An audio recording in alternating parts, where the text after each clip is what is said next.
Good morning. Morning. Hello, Good hello. Look at all these afternoon. familiar faces. Yes, nice to see all of you. Thanks for having your videos on. And Yeah. it's a busy time of year in June, so those of you that are able to join us today, appreciate it. And of course, we have our very own Marie Gill joining us to present today. So Marie has been involved in this, the Harvard Flourishing Network for 6 years and founded this community of practice, the Flourishing at Work community of practice. So she is a pioneer and a thought leader in the space of flourishing and flourishing at work. And more recently, she founded Aetheon, which she's going to tell us about today, co-founded Aetheon, of which she's the CEO. And we were just talking before we got on the call that and maybe we can put this on the agenda, Marie, as a practice and a reminder for us to ground in the framework that we're all a part of with the Flourishing Network in regards to Tyler Vanderweel's model and his research. So it might be a good time to kind of review and loop that back in to our conversation so that it's present and top of mind. So I'm going to quick read a little snippet about Marie. Marie is a founder, builder, and globally recognized voice in the movement for human flourishing at work. Her mission is to unlock agency, opportunity, and growth for every individual, especially those overlooked by traditional systems. Through Aetheon, she's sparking a shift from rigid career ladders to dynamic, personalized learning journeys. She blends science, technology, and soul to help people discover their skills, grow their potential, and find their next bold move, whether they're just starting out or stepping into leadership or redefining work after retirement or transition, I would add. Rooted, Yeah. rooted in the Human Flourishing program at Harvard University and powered by a give to grow mindset, she leads with purpose, equity, and a deep belief that when people flourish, organizations do too. And I have been amazed by Marie and am inspired by her. She's a connector. I've really enjoyed getting to know her the last few years and have really kind of been mentored by her. So, Marie, I appreciate our relationship and so excited to hear you share with this group all you have going on at Atheon. Wow, that was quite a quite an intro. So thank you. And super excited to be here. And I feel the same way about you, Karen. So thank you for inviting me back in and enjoying this conversation. Um, this is truly a conversation. I know sometimes we come to this meeting and there's a cool slide deck and a cool presentation, but as I was thinking about getting ready for this gathering, I just thought it would be really important just to maybe have a conversation about this. And as I'm looking at so many lovely, familiar faces, so many of you are contributing to this work that we're doing, whether it be directly, indirectly. And I think you have a very powerful voice and a reason to jump in. So I don't want this to be about me. I want this to be a collective conversation about the power of these many vectors on how we can all lift each other and flourish and find it a better way to do life. So a little bit about how I got started with this. A couple years ago, I was in a situation where I got to meet Tyler Vanderweel, Dr. Tyler Vanderweel, who is the founder of the Human Flourishing program at Harvard University. And he's a magical speaker. He has like this warmth and love that comes through, but more importantly, I think the passion he has for this study, and it was very electrifying. It was really encouraging to hear how he approached talking about human flourishing. I had never heard of that before. It sounded kind of, what is, this is maybe a little woo woo. But the more I dug into it, it just made sense to me, and it related. I could relate to all the different things that how it impacted my life, and so I was hook, line, and sinker, fell right into it, and got into it. Had a great opportunity to visit some of the more global folks in Rome. I got invited to Rome, which was a crazy experience. That was so cool, and it was fun to be in those hallways, just you know dripping with the history and the richness of this conversation. I met Julian there. So Julian, that was a cool experience to see you in action and hear your voice in those hallowed halls. So anyway, I appreciate this community and I really appreciate this conversation. So let's dig in. I also want to acknowledge my co-founder and dear friend Gina Jeneroux, who's also on this call. So you're lucky. This will be a twofer. I don't, if I'm going to drag her into this conversation, because we are talking about skills. And as I look at Ollie here as well, he's helping us in so many ways capture some insights on this. So I think we can have a really cool conversation about this. I think just to start out, I think that this work that we're doing around flourishing and um, kind of coming at it with this deep history and research focus insights has been really helpful in us. What gets measured gets done. And so as we think about collecting data and science behind this journey that we're on, we can actually turn that into help for people individually, knowing a little bit more about yourself, knowing a little bit more about how you approach problems in life and opportunities. How can you use this information to help you progress?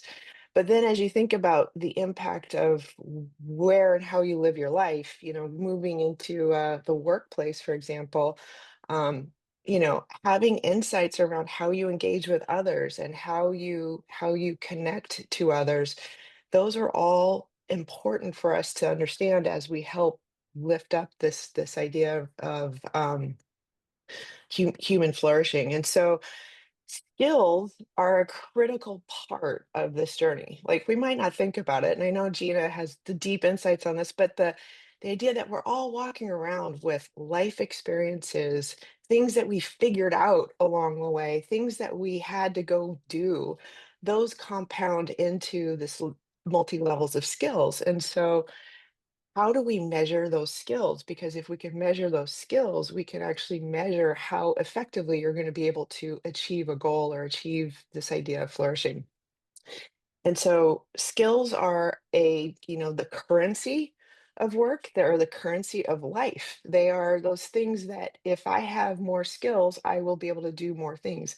And so as we talk about um, kind of getting into the measure of this work, the skills and understanding what we bring to the table is going to be really important. And so as I was looking at the world we're in today, there's a lot of anxiety, there's a lot of frustration, there's a lot of hurt. And I think a lot of us are operating from a point of fear because we don't know what are those skills that we have to move through this problem. We don't know what are the opportunities we can go get. And I think if we can shift the focus so that we have more insight on what can I do? How can I get through this? We're going to start lifting ourselves out of this darkness and out of the frustration we're in. And so that's how do we empower people, how do we create agency? Those are the reasons why I'm in this and the reasons why I think we're going to be able to achieve the magical goal of flourishing, or at least get people in the right trajectory. So I do want to have more of an open conversation about this. But Gina and I, when we were really lucky to be able to pilot an idea or two on how to deliver skills in a very meaningful way. One of the things that I think intuitively we knew, but there is some science behind this, is that social learning is a very powerful way for people to take ownership of those skills and to have agency in that you've been validated by others to say that you have those skills. So there's a 75-to-1 ROI on social learning related to skill building. And that's meaningful. So if you think about all the different ways you learn something, doing it in a social context kind of intuitively should make sense, right? It's like you get to validate, I know this, right? You know, I know this, and we can help each other learn different aspects of that work. And so when Gina and I were last year looking at how do we take this idea and put it into a pilot motion, we were able to invite, a 120 global 1000 companies to the table to bring their teams, primarily chief human resource officers and their direct reports, into this environment where we were delivering high quality, really beautiful content. Gina and her team did magic on taking something that was kind of boring and kind of dull and made it very effortlessly, magically beautiful. And we were able to deliver that in a social learning setting. And the output from that was extraordinary in that the feedback we were getting from the pilot project was, this was amazing, this was different, this was fun, it was something I want to do more of, how do I keep going? And so at the conclusion of the pilot last fall, we were really thrilled by those results. We were really excited about that. And so at the turn of the new year, and looking at all of the anxiety and all the frustration and all the challenges that were in front of us in this world, we thought we can do this. We can take this. And so she and I jumped off. Did the Thelma and Louise, hooked arms and jumped off the cliff and started a company. And so on February 5th, we launched Aetheon, and we've been crazy moving forward since then. But I have to tell you that one of the things that is most magical about this entire process is how extraordinarily collaborative it has been. Each one of you, I'm just looking at all these faces, each one of you came to the table and said, well, wait a minute, I have this cool tool. Wait a minute, I have this research. Wait a minute, I have this ability. Great, let's throw it in. Let's put it together because that's how we're going to do this. It's not a solo mission, it is a community mission. And so we're eating and breathing and living our mission and our values. We want to continue to make this as collaborative and as supportive as possible. So thank you to all of you who are contributing, and I want to hear from you. But together, we are bringing forward Aetheon. We just opened the doors to our, I guess, beta or pilot product. Several of you are on there. I'd love to see all of you on there. It is free. It is free to come into the community. And I really want to make, I think, we're very committed to making this as frictionless as possible to come in, to find your people, to find your resources, to find the things that you need in this moment, and for us to help you to be in a position where we can understand who you are, understand what your journey needs could look like, and how can we deliver those skills, those opportunities, those connections so that you can thrive. And yeah, so Atheon's all about community, but more importantly, it's all about helping you get the insights and the understanding about how awesome you are today and how big an opportunity you have in front of you. If we think about potential, we're all about unlocking your potential because the world needs to see how great you are, and we want to be part of that journey with you. I'd love to take some questions because I think that'll help me kind of think through how to gauge where everybody is. There's so many of you that know a lot about us, and there's so many of you that just are fresh. So I'd like to understand maybe what's on your mind. How are you thinking about skills, and how are you thinking about flourishing?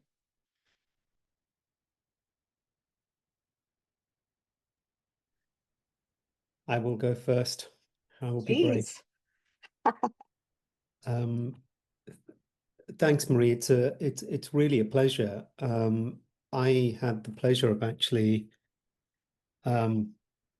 contributing, I think, to one of the modules, and it got me Hmm. thinking a lot about how actually the knowledge needs to come across from the recipient's perspective in the context of making flourishing practical, making it applied.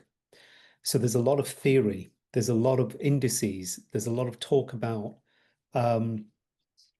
numbers, but what does that mean in the context of practical things I can do? So I got to, Mm. it was a good positive challenge to reframe. And of course, being in this space and thinking about the context of the science of the conditions and the behaviors that we have at work. And those conditions and behaviors are either drivers or they are barriers to you achieving the very best possible flourishing. And that is also a liberation point to reaching great performance. So you get what you want and the employer gets what they want. Hmm. So the same principles must apply as a model in life. But to reach that point, there are some things you have to do, and there are some things that the organization or the family or the community, whoever that group happens to be, as an environment that you're in, also have to play their part.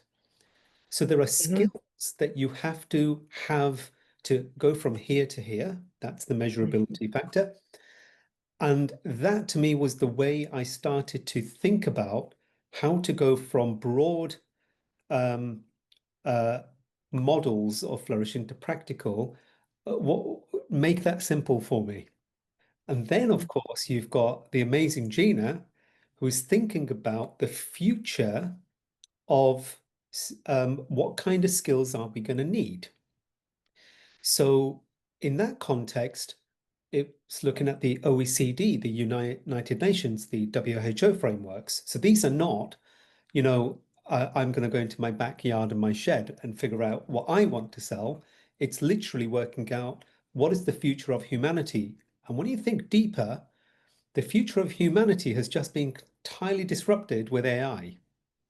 And there's all this great research coming out. And one of my favorites that I saw was actually came from the Gallup uh, event at the weekend that was put forward by a friend, Jackie, and she posted out that in the context of just querying AI, we are actually losing the ability to learn.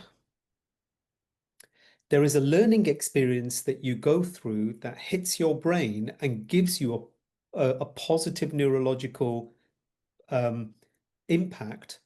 And that learning experience is what you carry through. We've got all these people around the world just querying GPT and think they know the answer. They don't. Not really. Hmm. There's an opportunity for skills development to fill the gap because it's not like we're going to stop querying, but what we can do is we can start thinking about the soft skills that are needed. And then the last thing I'll say is when you think deeper again, you start to think about what are the skills of the future? Actually, they're nearly all brain skills.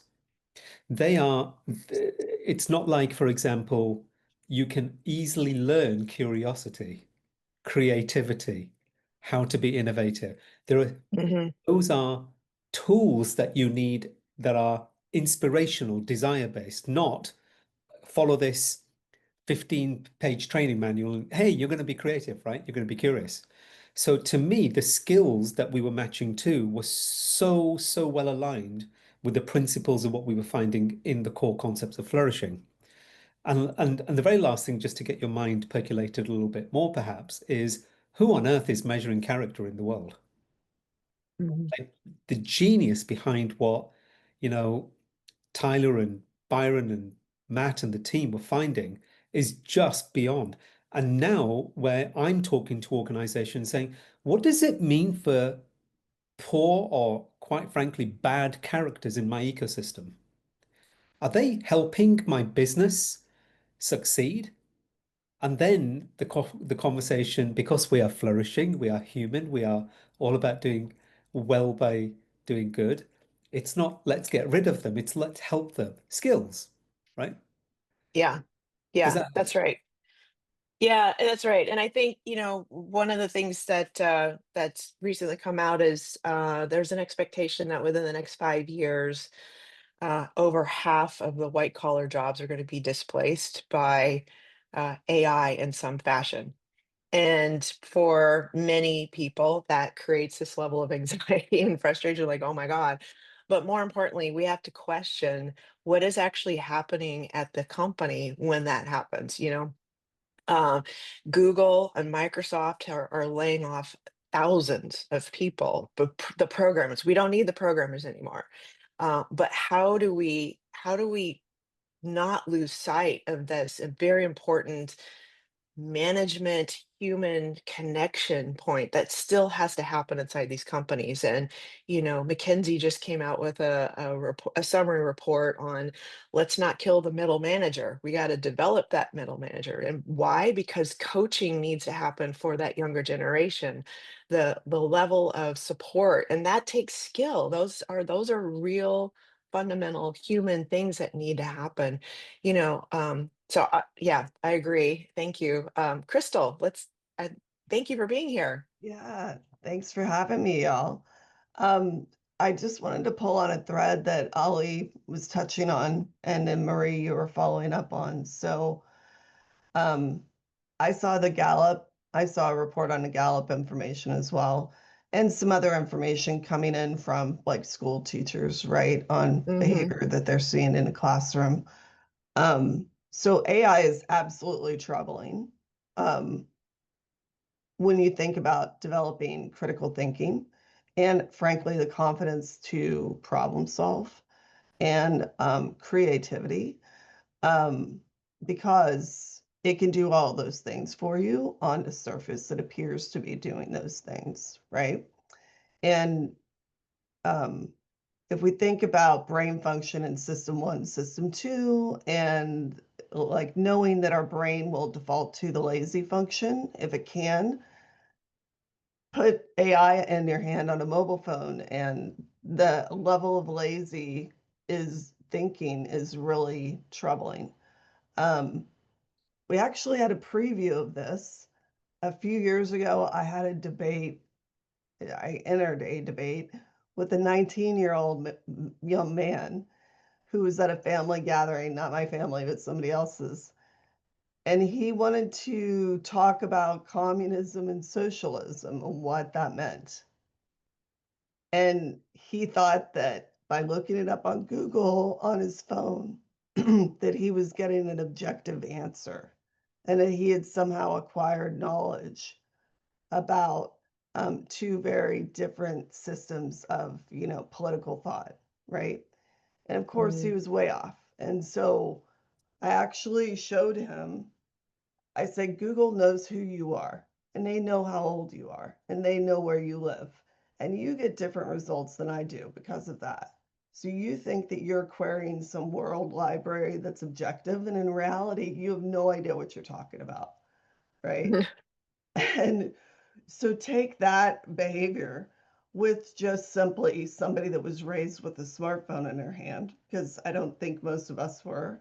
Um, and then put it into a work environment where you have AI tools replacing HR functions, for instance, deciding who's performing, who's not, who has potential, who doesn't, who should be riffed, because you've got to go cut 5% of your workforce, because that's what we do every year now in tech, apparently. And you can envision a situation where a manager will say, well, the model told me that this was the right decision, so I did it. And so you're actually letting go of the definition of managing in that scenario. And I think that that's a real danger for us as a society. I think it's also a real danger for us as individuals in a working environment. And so as we think through what flourishing means, sometimes the way that you define things is also defining the negative version of it, and being in a situation where and like an AI tool is doing your performance review for you, I think is a bad place to be. And so as we go on this journey, it's going to be good to identify not only what do we want and what's good and what are the skills that we want to cultivate, but also what are the behaviors that we want to make sure to prevent, either in our own decision making and or with those around us that we're working with or collaborating with. Thank you, Crystal. I'm glad to see you part of the community as well. So thank you. Yeah, absolutely. Gina, welcome. Dragged you Thank in. you. Thanks so much. I love the way you set things up, and Ali and Crystal, great comments and great insights. I think what's really important, sort of starting at the business level and going through to the individual, is that we spend so much time focusing in on the expenses associated with people versus Mm, the value that they bring to the company. So, Crystal, you were talking about having the mandate to be able to remove X dollars off the balance sheet. So it's easy, in air quotes, to cut people. One of the things that we're really passionate about is how do we actually get the human assets on the balance sheet on the other side so that companies understand if you remove people to remove the expense, you're not taking account of the what you lose from the value of those people, the impact that they're making on your company. So you can actually make a balanced decision. In almost every other business decision, you're looking at both sides, but that doesn't tend to be the case explicitly with people. So the more that we're able to create explicit value around the skills and the impact that people bring to the table, the more people are able to understand the value at risk by removing those people from the organization. And so as we think about value, a lot of it comes from the skill space, or at least I'm biased. I live in the skill space most of the time, but it's thinking about what do people really bring to the table when they build skills. And when I say building skills, it's not just reading through something. It's not just the knowledge that you build. It's actually applying your skills in action. And that's what we certify. It's being able to see people apply their skills, because then we know that they can deliver value. And so when Marie was talking about the social learning, part of the value of that is being able to learn together, apply together, and create impact together. And that's where that 75-1 really comes into place. I wanted to explicitly click down on Ali, what you were talking about, and I think the same applies to flourishing. When you mentioned AI and how it takes the skills, the technical and digital skills, but it also takes so much more to do it effectively. So often, we all focus in on, can you do prompt engineering effectively? Can you, actually interact with technology? But if you step back, even AI, it takes a huge focus on the human skills, the ability to be able to really set ourselves apart from the technology, and the higher cognitive skills, where we're looking at, can you think critically?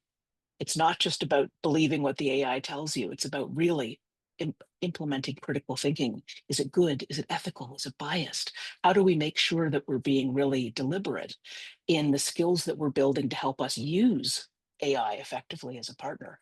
And I would say the same thing applies to flourishing. And Ellie, you've gone deep in this space about, it's not just the skills of flourishing directly, it's the skills that enable you to actually put flourishing into practice effectively by having these other skills that help to drive and elevate. So, as I think about all this stuff, with me, or for me, it's actually about building the critical building blocks that enable us to be nimble. So the more skills we build, the more we can assemble and reassemble them as jobs change, as new jobs come in that never existed before, as we're trying to find our place in the world. I think the more we can equip and enable people with those Lego blocks, that gives them the power to be able to navigate and to be able to show their worth and to be able to, really be seen as an important piece of the company that they're in, and our society. So a few thoughts. thank you, Gina. That's awesome. I have lots of places to go to vector off of that, but Right. Julian, let's hear from you. Thanks, Marie, and thanks once again, a mind-blowing session. Ali, you started us off with a really interesting point, and that point of skills of the future of the brain. And as you know, and as Marie knows, we do a lot of work on teaching people how to think versus what to think.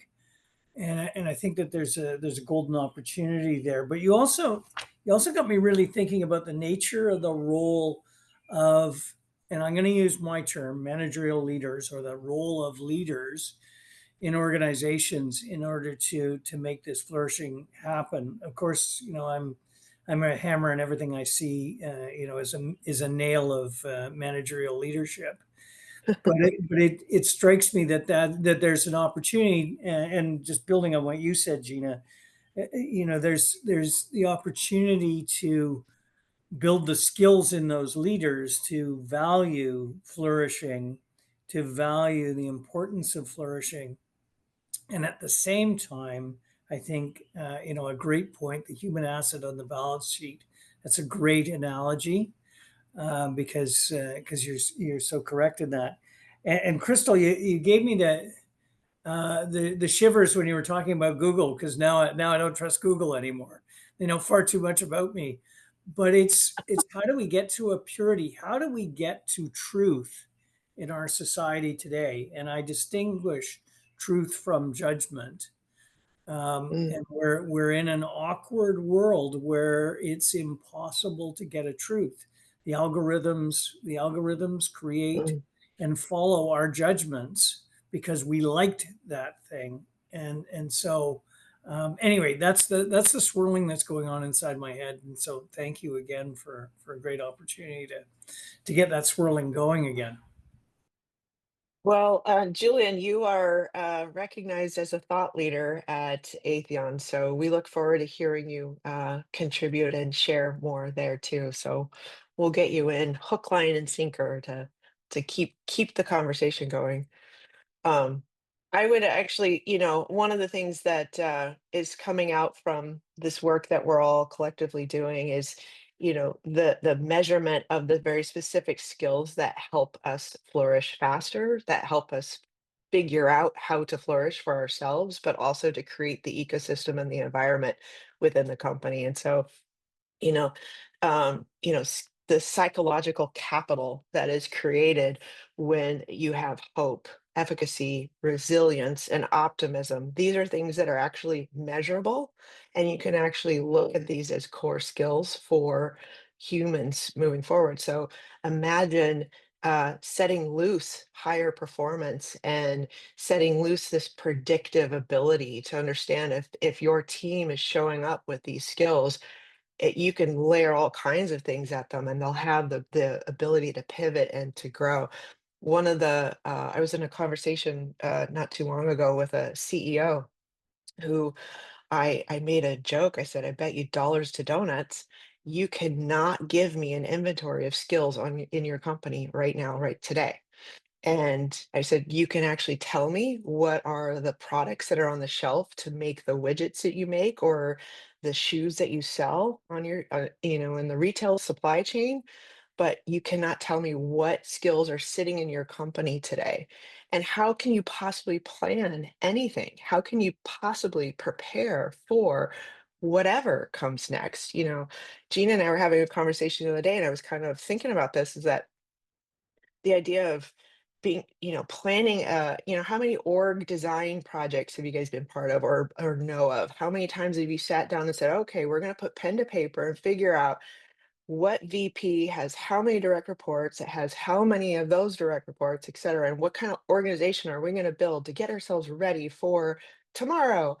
Well, as soon as you put that out there, it's poof, air, doesn't have any relevance because what are you building today for tomorrow? You can't see it. And so if you can actually inventory your skills, know who and where those skills sit inside the organization, and then the real fun comes knowing that those skills are multidimensional and that they have this Lego block Tetris game effect to it. So how do you kind of malleably move these things so that you can prepare for that project or that issue or that challenge?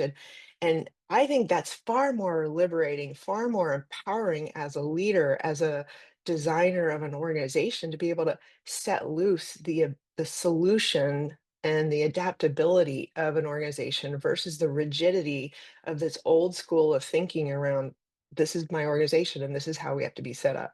I think this conversation and the science that comes with it and the practical application of us putting these measures into these organizations is how we're going to shift from this old industrial way of thinking about things into a malleable modern approach. That AI coming, great, we got it. What's the next big thing? Great, we got it. Let's get ourselves to that point. That feels much more like flourishing to me.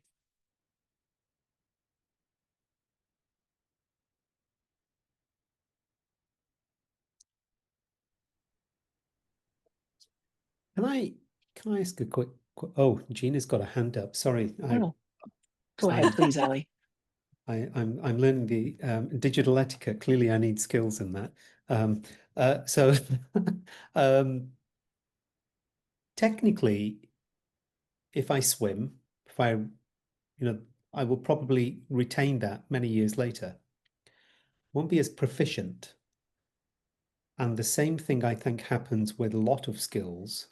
Hmm. If you don't continue, they slide off.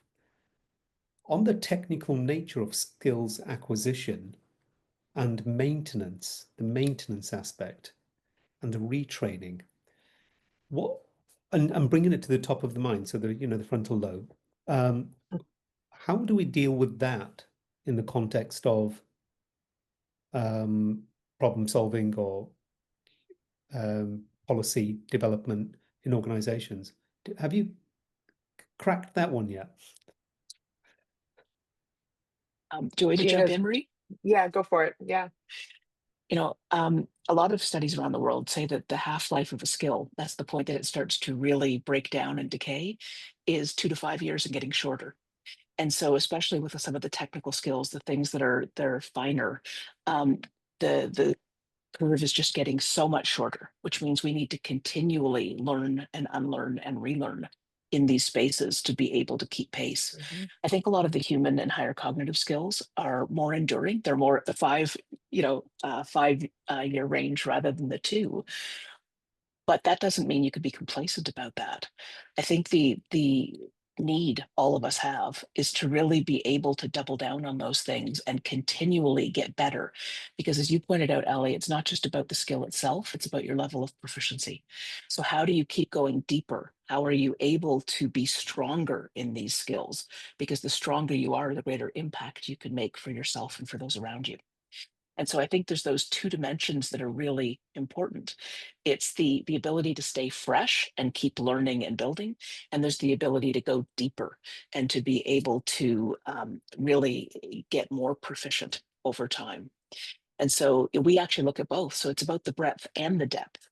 It's not just about individual skills. It's about your basket of skills, your basket of Lego blocks, because all of these things matter in helping you perform for yourself and for others even better.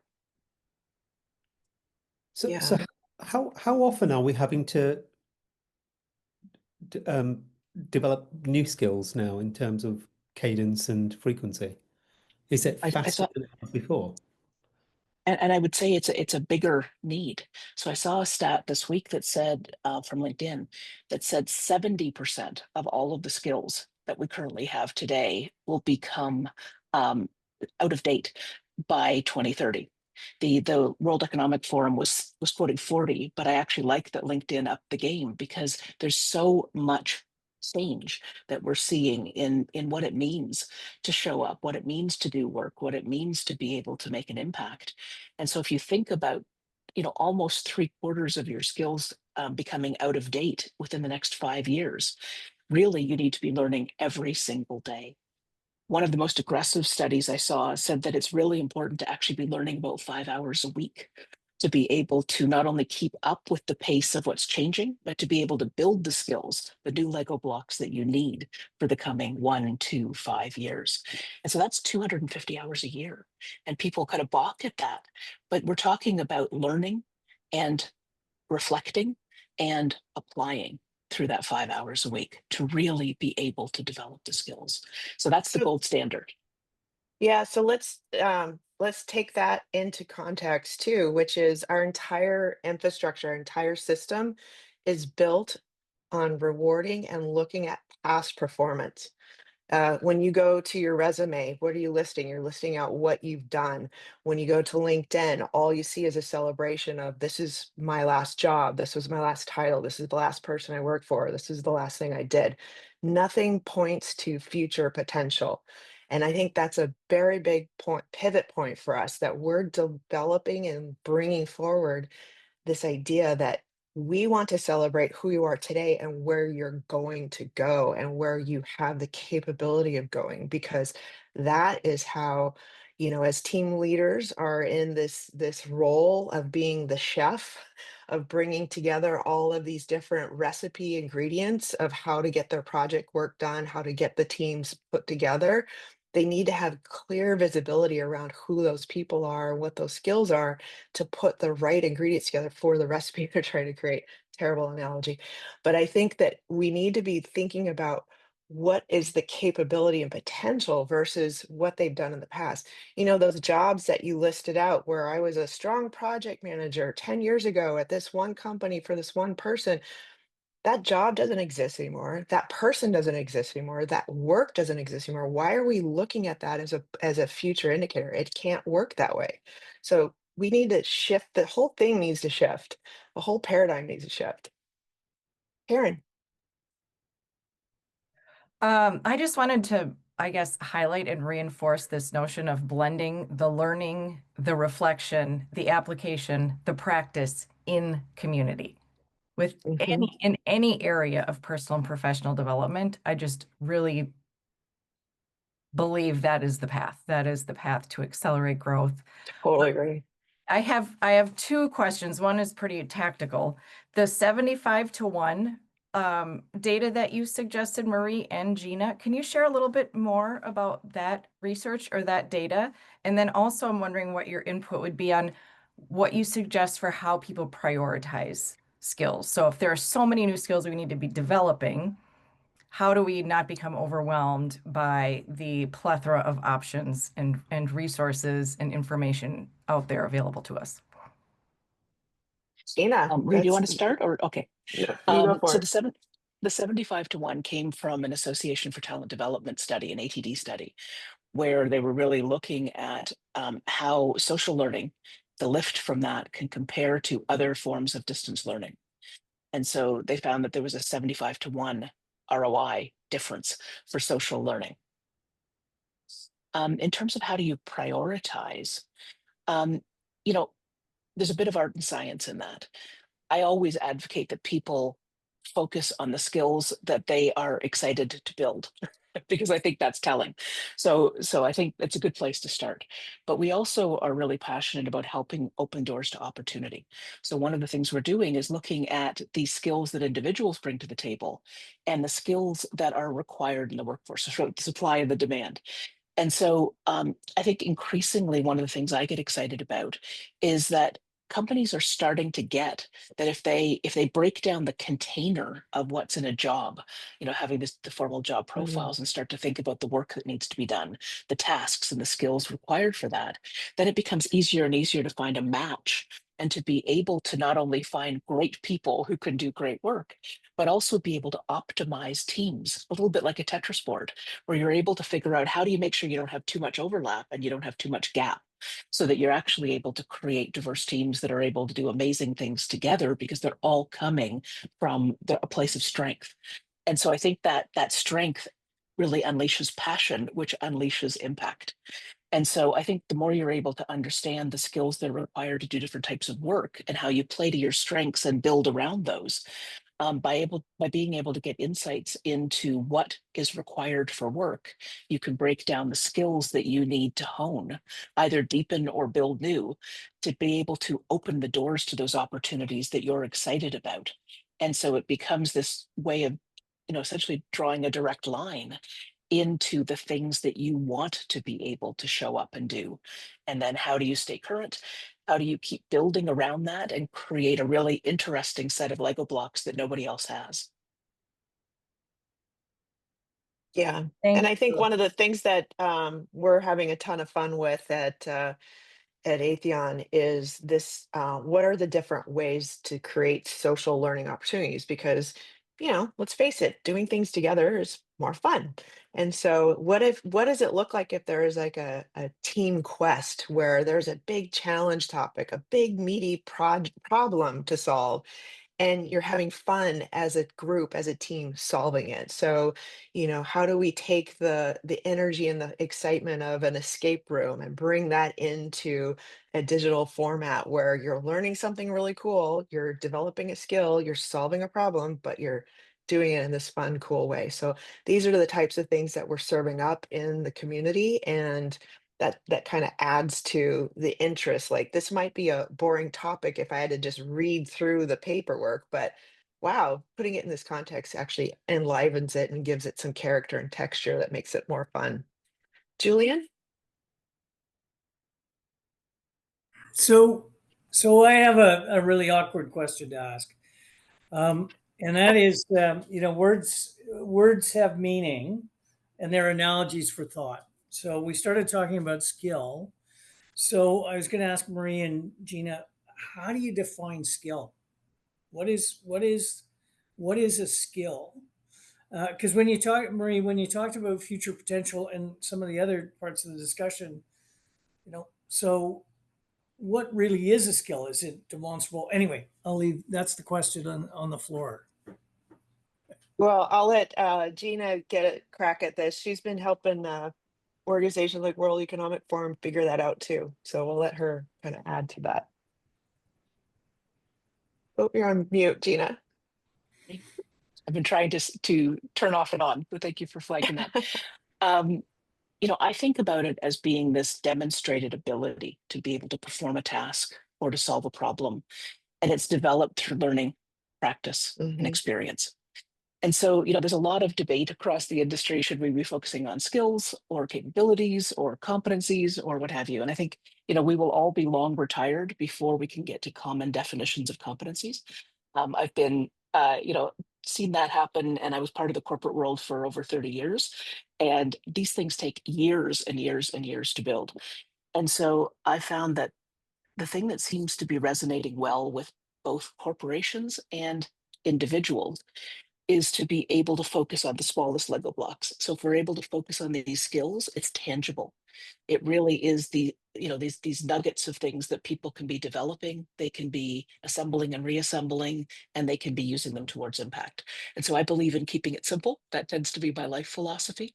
So that's where we've really doubled down, because it creates the greatest versatility and nimbleness, and it creates the simplest way of being able to describe these things to all of the people that we work with.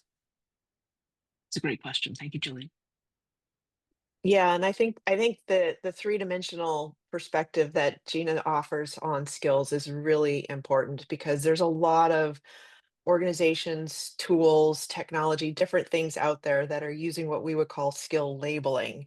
So if you look at a job description, it'll say we're looking for a program manager that can do X, Y, and Z. Well, a lot of times those are just like we need someone that can be nimble and be collaborative, and they're labels. They don't actually go into the definition of how well are you doing it, what is the proficiency that you have on that, what's the dimensionality of that capability. And what we're doing is measuring that. We're creating that three-dimensional, multi-dimensional view of that single ability to do that task. And so that is the interesting place that we kind of differentiate from a lot of these other products that are out there.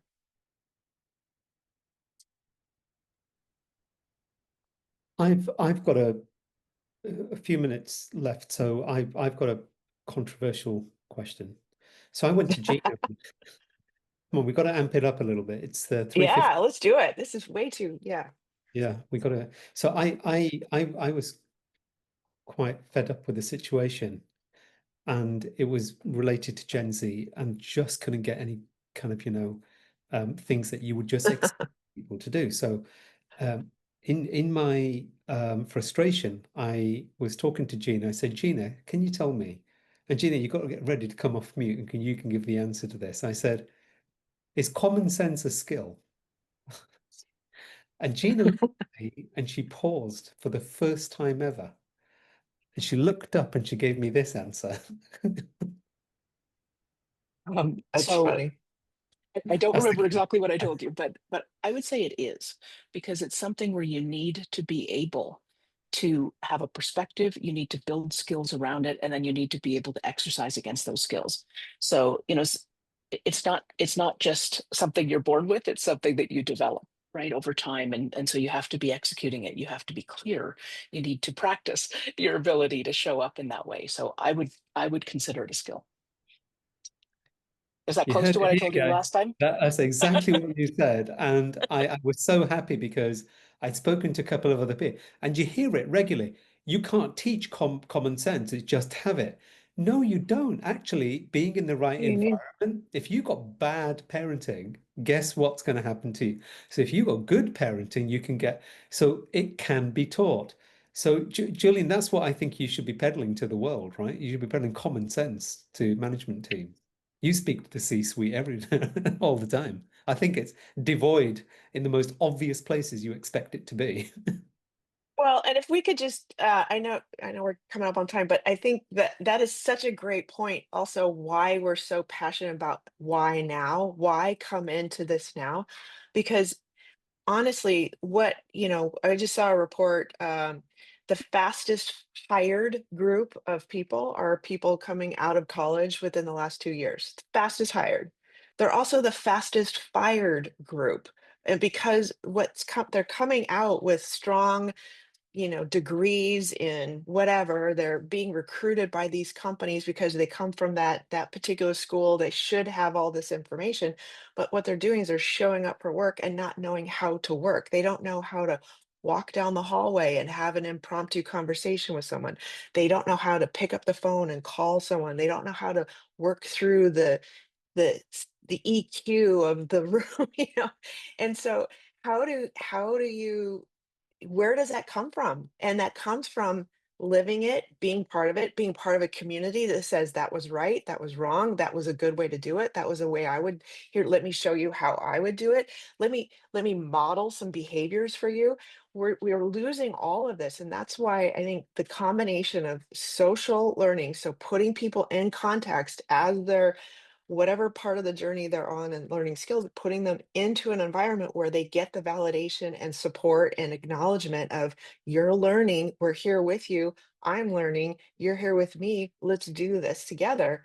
That's missing from so much of our society today. And we're Gina and I are on a mission. We've been asked by these companies to go out and figure this thing out. And this is what we're going to bring forward. Crystal, I know you had a question. Oh, I was just going to say, like, on a point of is common sense a skill? And then there's a question in the chat about whether or not there are skills that cannot be taught. Um, it's interesting, right? Because we talked earlier a little bit about abilities and how our abilities differ from skills. I would put what is commonly called common sense into an ability rather than a skill. Because I've known individuals that just flat out struggle with common sense and making their way through the real world, right? And like kind of need help, but can perform very well in specific situations like specific academic environments or research environments, etc.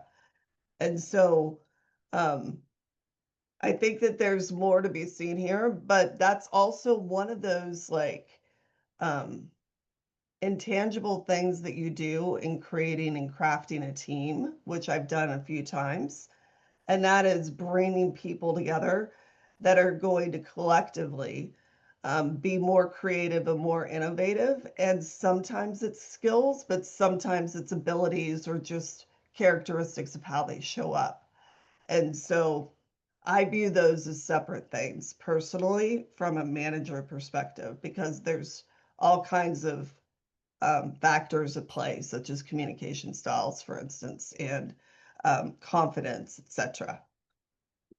I would probably challenge that a bit, Crystal, because I would say that you can actually measure some of those things and you can actually tell if you can actually measure how someone is going to be collaborative or how they're going to work in a team environment. And that is part of what we're measuring too.